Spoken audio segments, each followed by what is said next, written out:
Telugu cinema అంటేనే ఒక emotion అన్నమాట. రీసెంట్ గా మీరు చూసే ఉంటారు, వారణాసి మూవీ నుంచి ఆ చిన్న మహేష్ బాబు గారి క్లిప్స్ రాగానే మైండ్ పోయింది, అసలు అది మైండ్ నుంచే పోవట్లేదు. అంటే ఈ దెబ్బతో అవతారం కూడా జయబాబు అనాల్సిందే, అలా ఉందన్నమాట.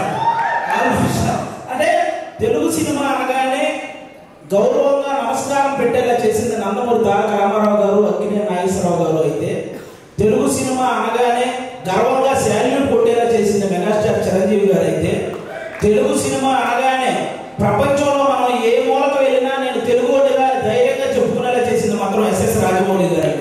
ఆయనకి నాన్ స్టాప్ గా సక్సెస్ రావాలని మనస్ఫూర్తిగా కోరుకుంటున్నాను. ఇప్పుడు ఆ వారణాసి గురించి ఎందుకు మాట్లాడాల్సి వచ్చిందంటే, ఆ రోజు జరిగిన ఆ గ్లోబల్ ఈవెంట్ అంత సక్సెస్ అవడానికి one of the main reason మన సుమగారికి నిజంగా అసలు మామూలు విషయం కాదు. అంటే అంత పెద్ద ఈవెంట్ లో చిన్న అంతరాయం కలిగినా కూడా ఆవిడ మేనేజ్ చేసిన విధానం మాత్రం వేరే లెవెల్.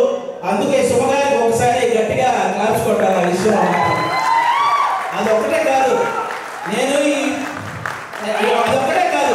ఈ ప్రేమ అంటే సినిమా కంటే ముందు మీకు అసలు సుమ అంటే ఏంటో చెప్తారు. మీకు అసలు జనరల్ గా మీరు Sukumar universe, Lokesh Kanagaraj universe, Sujeeth universe ఇవన్నీ చూసుంటారు కదా, కానీ సుమ యూనివర్స్ అనేది అన్నిటికంటే పెద్దది.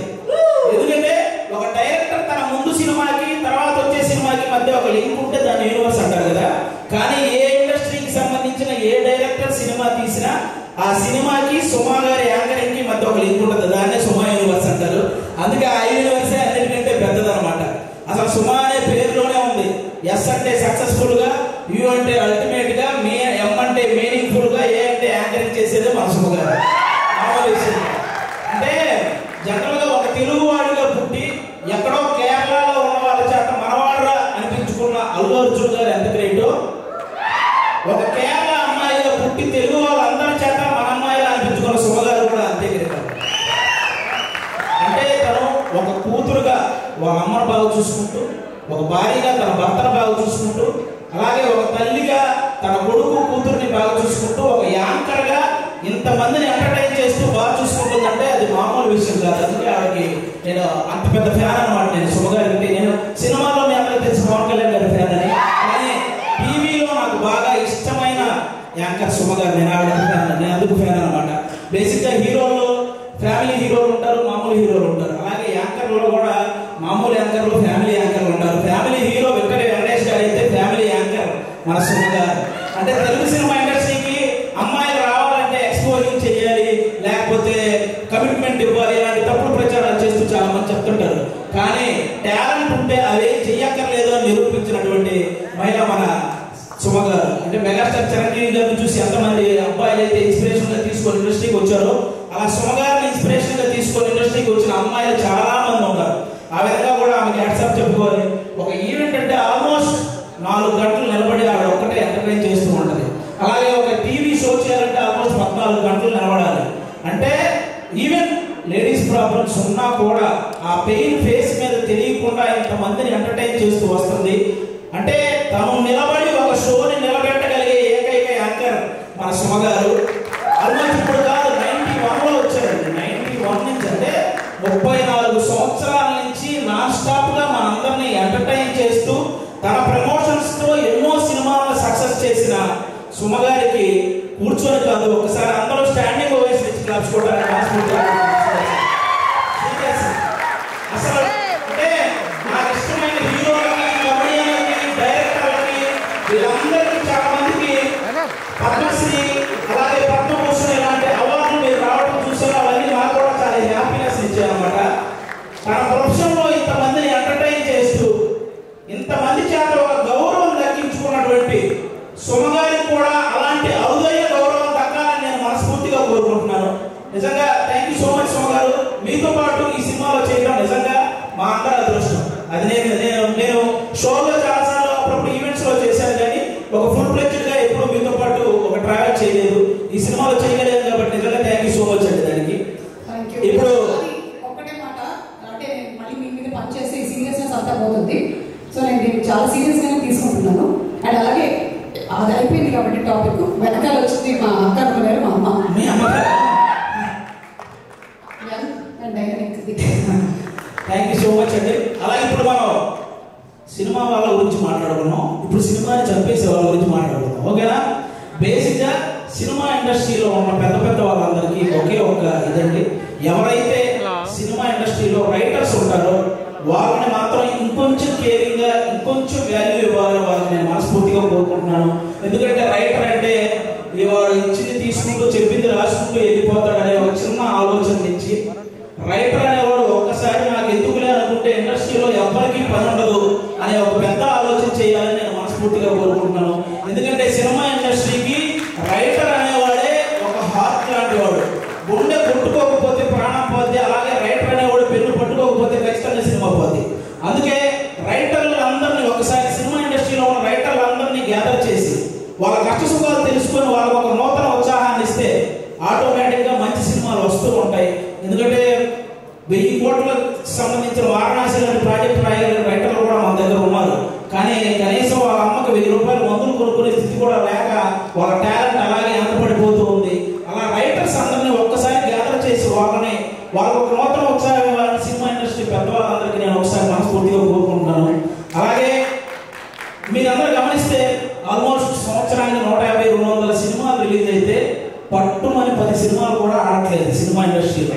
అంటే సినిమాలు ఏమో ఆకాశంలో చుక్కలాగా లెక్క పెట్టలేదని వస్తున్నాయి, హిట్లు మాత్రం మన చేతికున్న వేలలాగా లెక్క బట్టి అని కూడా రావట్లేదు. అంటే దానికి అంటే ఏదైతే ఎంత కష్టం వచ్చినా నిలబడ్డ ఆ 9 ప్రొడ్యూసర్లు వాళ్ళ సంగతి పక్కన పెడితే ఎంతమంది ప్రొడ్యూసర్లు ఇలా వచ్చి మళ్ళీ అలా ఊరేగిపోతున్నారో మీకు తెలియదు. అంటే కొన్ని 100 కోట్ల నష్టం అవి భరించలేక మళ్ళీ తెచ్చుకున్న పరువును కాపాడు కోసం ఆ ఇస్త్రీ చొక్కాలు వేసుకొని ఈఎంఐలు కొడుతూ ఉన్న ప్రొడ్యూసర్లు ఇంకా చాలా మంది ఉన్నారు. అంటే దేనికంటే ఇదంతా ప్రతి ఒక్కరు ఏదో ఒక సలహా ఇచ్చేయండి. మలయాళంలో మంజుమల బాయ్స్ ఒక సినిమా చూసి అలాంటి సినిమా మన వాళ్ళు ఎందుకంటే తీయండి, పోనీ అలాంటి సినిమా మన వాళ్ళు తీస్తే అందులో ఐటమ్ సాంగ్ పెట్టలేదని ఏడుస్తారు. పోనీ ఏదో ఫ్రెష్ కంటెంట్ ఉండాలి కదండి, ఫ్రెష్ కంటెంట్ కావాలి కదండి, ఫ్రెష్ కంటెంట్ తీసి రిలీజ్ చేస్తే రిలీజ్ రోజు ఫ్లాప్ చేసేసి రీ రిలీజ్కి వచ్చి పాటలు పాడుతుంటారు. రూపా రూపా సదాశివ సన్యాసి ఇలా పాడేస్తుంటారు రీ రిలీజ్ వచ్చి. రిలీజ్ రోజు మనకి అయ్యింది. అలా అంటే ఆ విధంగా ఎవరికి వాళ్ళు సలహాలు ఇచ్చేసి ఆ సినిమాని ఏదో రూపంలో చంపేస్తూ వస్తున్నారు. దానివల్ల ఎక్కువ నష్టం ప్రొడ్యూసర్కి జరుగుతుంది. వీటన్నిటికంటే ఏదైతే కొన్ని సంవత్సరాల నుంచి మన తెలుగు సినిమాకి బొమ్మ చూపించిన ఐ బొమ్మ అనేది ఒకటి ఉందో ఆ దరిద్రం ఇప్పటితో అయితే పోయింది. కానీ దానికంటే పెద్ద దరిద్రం ఏముందంటే సోషల్ మీడియాలో వచ్చే నెగిటివిటీ. అంటే లెజెండరీ యాక్టర్స్ దగ్గర నుంచి ఇప్పుడే ఎదుగుదామని వస్తున్న ప్రతి యాక్టర్ మీద కూడా సోషల్ మీడియాలో విపరీతమైన నెగిటివిటీ. అది కొంతమందికి నాలుగు నేను చేశాను, నాకు పెద్ద బాధ ఏమో, నేను మా ఇంట్లో అమ్మ నాన్నకి నేను చెప్పుకోగలను, అదేం పర్లేదు నేను చూసుకుంటాను. కానీ కొంతమందికి అందరికీ అలా ఉండదు. కొంతమంది వాళ్ళ పేరెంట్స్ సెన్సిటివ్ అయి ఉండొచ్చు, ఆ పర్టికులర్ యాక్టర్ సెన్సిటివ్ అయి ఉండొచ్చు. అలా ట్రోల్ చేయడం వల్ల వాళ్ళు మనస్తాపానికి గురైపోయి ఖచ్చితంగా వాళ్ళు చేసే ప్రాజెక్టుల విషయంలో కానీ వాళ్ళు చేసే పనుల విషయంలో కానీ ఖచ్చితంగా పెడుతూ ఉంటారు. అది మీరు గమనించాలి. నేను ఓన్లీ ఏదో చిన్న చిన్న వాళ్ళ గురించి చెప్పట్లేదు. మన తెలుగు సినిమాని ఆల్మోస్ట్ మన దేశాన్ని తలెత్తుకునేలా చేసిన రాజమౌళి గారు లాంటి వాళ్ళే ఒక పోస్టర్ వదిలితే దాని మీద ట్రోల్ చేసి ఆయన కూడా తలదించుకునేలా చేస్తున్నాం. అరే ఒక అనుకున్న ఈవెంట్లో అనుకున్న టైం ప్రకారం ఒక గ్లిమ్స్ ప్లే అవ్వలేదని ఎమోషనల్ అయ్యాడు. అంటే ఆయన ఆ సినిమా పట్ల ఉన్న హార్డ్ వర్క్ గురించి, ఆయన ఆ సినిమా పట్ల ఉన్న డెడికేషన్ గురించి మనం హ్యాట్స్ ఆఫ్ చెప్పాల్సింది పోయి అందులో కూడా ఏవో కారణాలు వెతుక్కొని ఎలా ట్రోల్ చేయాలి. అక్కడ తప్పు జరగలేదు అసలు. ఆయన బేసిక్గా నాకు రామాయణం మహాభారతం అంటే చాలా ఇష్టం అని చెప్పిన వ్యక్తి. అలాంటి వ్యక్తి ఎవరైనా రాముడి గురించి నాకు తీసే అవకాశం వచ్చిందని చెప్పిన వ్యక్తి. ఆయన ఆ రోజు హనుమంతుడి మీద అలిగాడే కానీ అవమానించలేదు. ఇది ఒకటి అందరూ గుర్తుపెట్టుకోవాలని నేను మనస్ఫూర్తిగా కోరుకుంటున్నాను. ఒకరు కాదు, సినిమా కోసం ఎన్టీఆర్ గారు సన్నబడితే ఆయన మీద ట్రోలింగ్, మన బాలకృష్ణ గారు మాట్లాడితే ట్రోలింగ్, అల్లు అర్జున్ గారు నవ్వితే ట్రోలింగ్, సాయి ధర్మ తేజ్ గారు యాక్సిడెంట్ అయి ఆయన మాట్లాడడానికి ఇబ్బందిగా ఉంటే దాని మీద కూడా ట్రోలింగ్. అరే మనం బయట దేశాలకు వెళ్తే జస్ట్ మనం బాహుబలి అంటే కానీ ఓ మీరు ఇండియనా అనే పరిస్థితి ఉన్నదో అలాంటి ప్రభాస్ గారి లుక్స్ మీద ట్రోలింగ్. రామ్ చరణ్ గారు చిగిరి అని సార్ పక్క దేశాలలో కూడా రిలీజ్ చేస్తున్నారు. అలాంటి ఆ స్టెప్ మీద ఇక్కడ ట్రోలింగ్. ఒకరు కాదు, విజయ్ దేవరకొండ గారి మీద మన ఇండస్ట్రీ వాళ్ళే ట్రోలింగ్. అంటే ఒక వ్యక్తికి అంత మించి ట్రోలింగ్ అంత మానసికంగా ఒక వ్యక్తిని పొందజేయాల్సిన పనే ఉంది. బాహుబలి, ట్రిపుల్ ఆర్, పుష్ప ఎలాగో ఒక వర్గానికి అర్జున్ రెడ్డి లాంటి సినిమా కూడా అలాగే అతనికి బౌన్స్ బ్యాక్ అయ్యే టైం కూడా ఇవ్వకుండా అతని మీద అంత ట్రోల్ చేస్తూ ఉంటే అతను ఎంత ఇబ్బంది పడతాడో ఆలోచించాలి. శ్రీలీల ఒక తెలుగు అమ్మాయి ఇక్కడ నుంచి బాలీవుడ్, తమిళనాడు ఇలా వెళ్ళి అన్ని ఇండస్ట్రీలో వర్క్ చేస్తుంటే ఆ అమ్మాయి డ్యాన్స్ చేస్తుంది, యాక్టింగ్ కదా. ఇప్పుడు భగవంత్ కేసరి అనే సినిమా నేషనల్ అవార్డు దృష్టికి వెళ్ళిందంటే బాలకృష్ణ గారి పర్ఫార్మెన్స్, అలాగే అనిల్ రావుపూడి గారి కథతో పాటు శ్రీలీల గారి పర్ఫార్మెన్స్ కూడా వన్ ఆఫ్ ద రీజన్ కదా. అలాంటి అమ్మాయిని అంత బ్లేమ్ చేయడం ఒకటి మెగాస్టార్ చిరంజీవి గారి మీద డీప్ ఫేక్ వీడియోలు చేశారమ్మా. ఇంతకంటే దరిద్రంగా ఉంటుందా?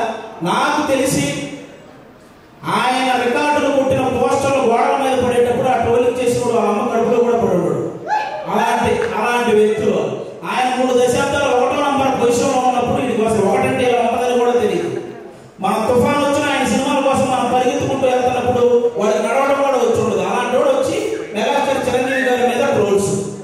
అరే మెగాస్టార్ చిరంజీవి గారు ఒక స్టేట్ కో ఒక క్యాస్ట్ కో సంబంధించిన వ్యక్తి కాదు, ఒక దేశం గర్వించదగ్గ వ్యక్తి మెగాస్టార్ చిరంజీవి గారు. అలాంటి వ్యక్తి మీద ట్రోలింగ్. ఈ ట్రోలింగ్ ఎందుకు, వీటి వల్ల సినిమా ఎందుకు చనిపోతుంది అంటున్నానంటే నేను హీరోల మీద ట్రోలింగ్ చేయడం వల్ల, ఇంతమంది స్టార్ హీరోల మీద ట్రోలింగ్ చేయడం వల్ల రేపు పొద్దున తెర మీద వాళ్ళు హీరోయిజం చూపించినా అది చాలా కామెడీగా అయిపోతుంది నార్మల్ జనాలు చూసేవాళ్ళు. అందుకే ఆ హీరోయిజం ఫెయిల్ అవుతుంది కాబట్టి సినిమాలు ఫెయిల్ అవుతున్నాయి. అరే 100 కోట్లు ఖర్చు పెడుతున్న ప్రొడ్యూసర్లు ఒక పక్క ఒక సినిమా హిట్ అయితే ఇంటికి వెళ్ళి మా అమ్మ నాన్న చెప్పుకుంటామని వెయిట్ చేస్తున్న డైరెక్టర్లు, ఒక సక్సెస్ వస్తే గానీ ఇంకో సినిమాలో మళ్ళీ కంటిన్యూ చేయరు అని ఆశపడే టెక్నీషియన్స్, అరే ఫ్యామిలీస్ వదిలేసి అభిమానుల కోసం హిట్ ఇవ్వాలని చెప్పి కష్టపడుతున్న హీరోలు, ఒక సినిమా హిట్ అయితే జీతం పెరుగుతుందని ఆశించే సినిమా కార్మికులు, ఇంతమంది కష్టాన్ని ఒక చిన్న నెగిటివిటీ ట్రోలింగ్ తో మీరు కంప్లీట్ గా దాన్ని చంపేస్తున్నారు. ఒక్కరు కాదండి, అసలు ట్రోలింగ్ అంటే మీరు బ్రహ్మానందంగా రియాక్షన్స్ తో మీరు ట్రోల్ చేస్తారు. మేము కూడా నవ్వుకుంటాం, అందరూ నవ్వుకుంటారు. కానీ ట్రోలింగ్ అనేది నవ్వుకునేలా ఉండాలి కానీ నవ్వుల పాలు చేసేలా ఉండకూడదని ఒకసారి ఆ చేసే వాళ్ళకి నేను మనస్ఫూర్తిగా కోరుకుంటున్నాను. అలా ఇంకెప్పుడు కూడా ఇంతమంది లెజెండ్స్ ఎంతో సాధించి ఇక్కడ వరకు వచ్చారు, వాళ్ళని అంత ఈజీగా నెగిటివ్ చేసే ప్రయత్నం చేయకండి అని వన్స్ అగైన్ నేను మనస్ఫూర్తిగా కోరుకుంటున్నాను. అలాగే ఇప్పుడు వాళ్ళకి చెప్పేసాను కాబట్టి చాలు. అలాగే కొంతమంది ఇంకా రివ్యూవర్స్ ఉన్నారు, వాళ్ళకు కూడా కొంచెం చూసుకొని చెయ్యాలని వాళ్ళకి మనస్ఫూర్తిగా కోరుకుంటున్నాను. చాలా మంది మంచి రివ్యూవర్స్ ఉన్నారు, సినిమా గురించి చాలా బాగా చెప్తారు. సినిమా గురించి బాగా చెప్పి ఈ సినిమా నచ్చితే మంచి హైప్ ఇస్తారు, నచ్చకపోతే ఇందులో ఈ నచ్చిన విషయాల కోసం మీరు వెళ్ళవచ్చు అని చెప్తారు.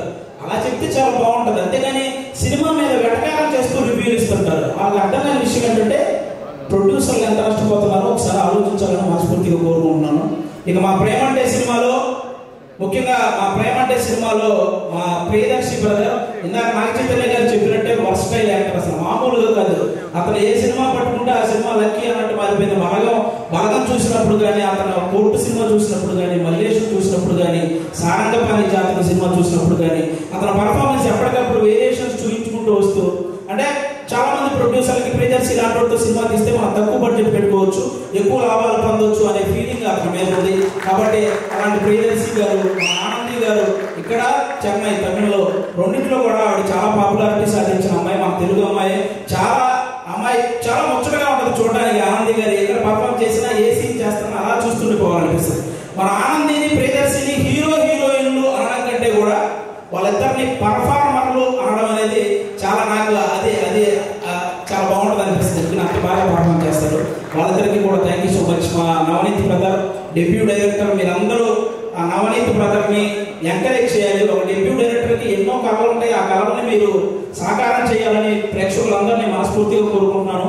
ఈ నవంబర్ 21న థియేటర్లోకి అందరూ వెళ్ళి మా ప్రేమంటే సినిమా చూసి ఎంజాయ్ చేయాలని వన్స్ అగైన్ అందరికీ థ్యాంక్ యూ సో మచ్. ప్రేక్షకులందరూ